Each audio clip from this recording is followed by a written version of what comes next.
大家好，歡迎嚟到廣東話大圈子，我係一心。今日我要為大家介紹一個連接詞，學新嘢。除非，除非，除非，除非嘅句子結構就係除非再加條件。我哋一齊睇下一啲例子。我唔想買衫，除非減價啦。我唔想買衫，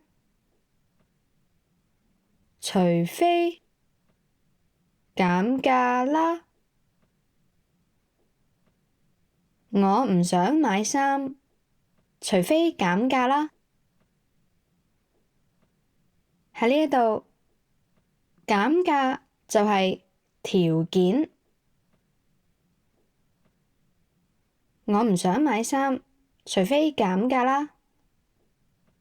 我唔想買衫，除非減價啦。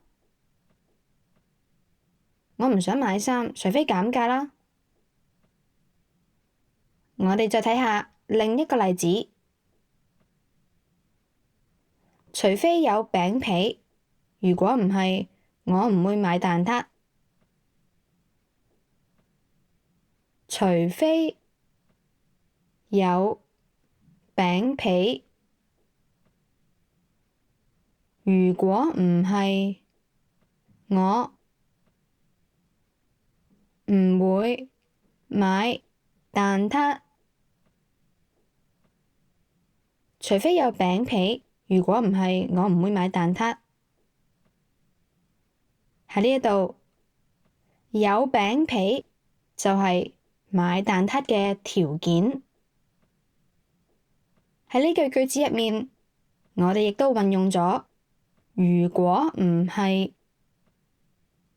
唔記得如果嘅用法嘅同學，可以睇返右上角嘅影片。除非有餅皮，如果唔係，我唔會買蛋撻。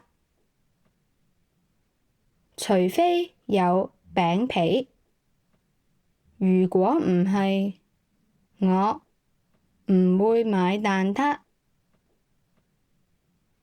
除非有餅皮，如果唔係，我唔會買蛋撻。好，咁大家就練習下啦。